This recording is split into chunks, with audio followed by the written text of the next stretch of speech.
I very much sympathize with what a lot of our clients go through on a day-to-day basis because I went through a similar experience when I was younger.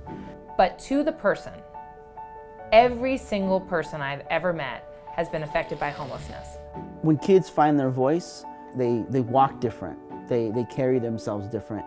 Because the one voice that's missing at so many policy tables and program planning tables is the beneficiary. This is a community. This is a place where young men have said, you know, I can identify with this place. I belong to this place.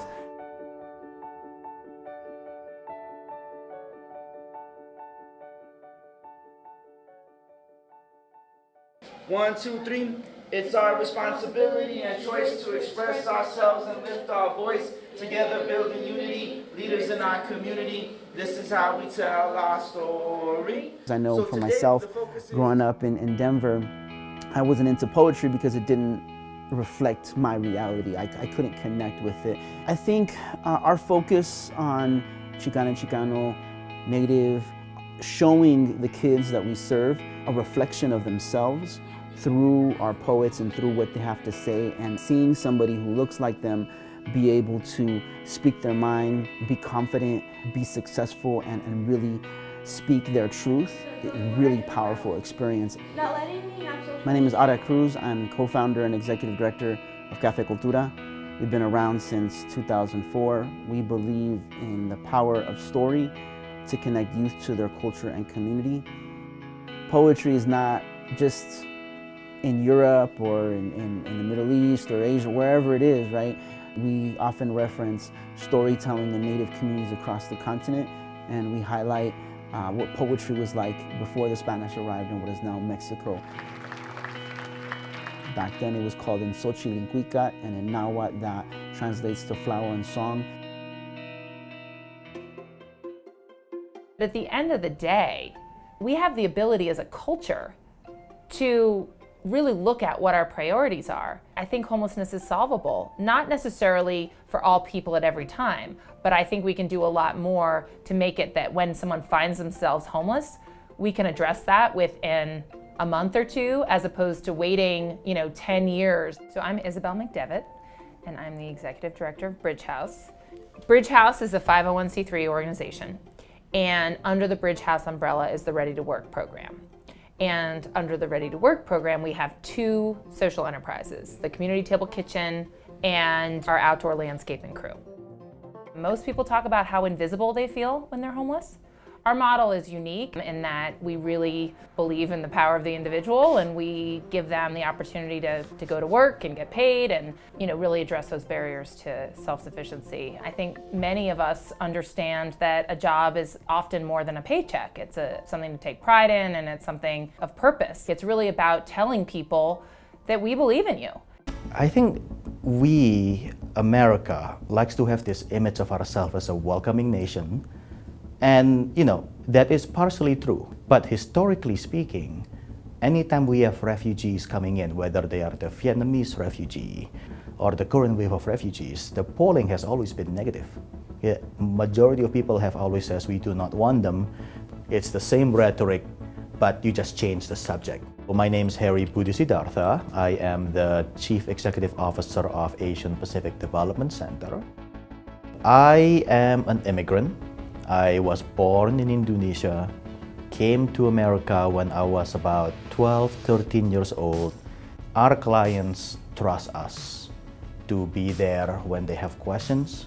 They trust us to be there when they need help interacting with government bureaucracy.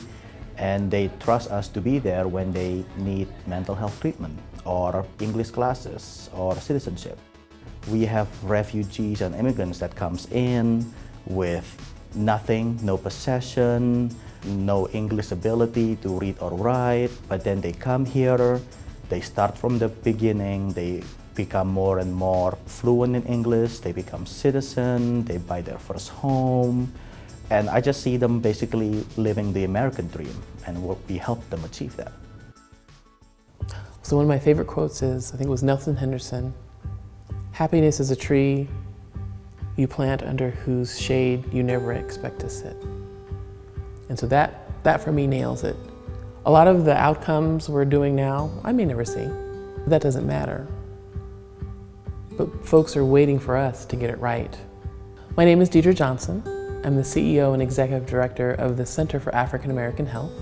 And really our mission is the health and wellness of the African American community. Even though we're the Center for African American Health, we serve anyone who comes to us. So our numbers last year, only 60% were African American, the rest were white and Latino.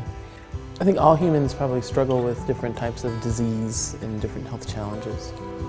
Health is a very local experience. It's a very personal experience. And sometimes the best way to get someone to pay attention to what they need to address and to help them along the way is by the help of somebody who understands their culture, understands what some of their challenges are, understands what some of the mores and stigmas may be. You know, from small, anyone can knock on our door and ask for help. It typically is health related. Sometimes it's not.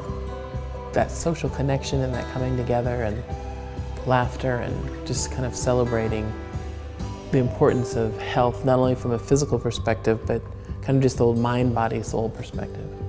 Because that's at the end of the day, if you can really change the environment and the support someone has, they're going to be healthier just by default.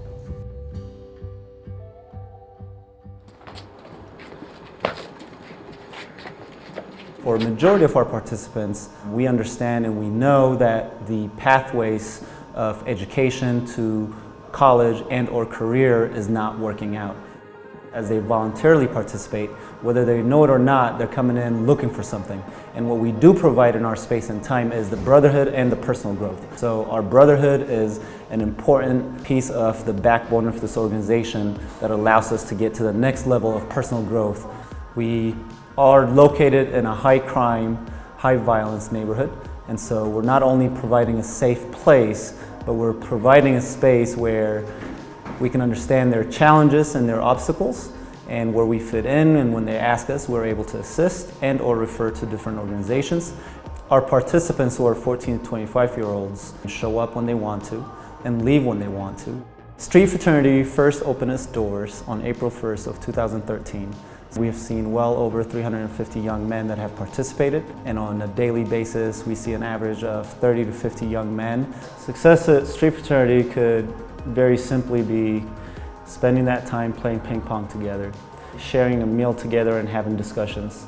Success in our aggressive room is young men working out and hitting the heavy bags. Success is also when we're able to bring different groups together in this space and they're able to talk and they're able to listen to each other and they're able to build respect.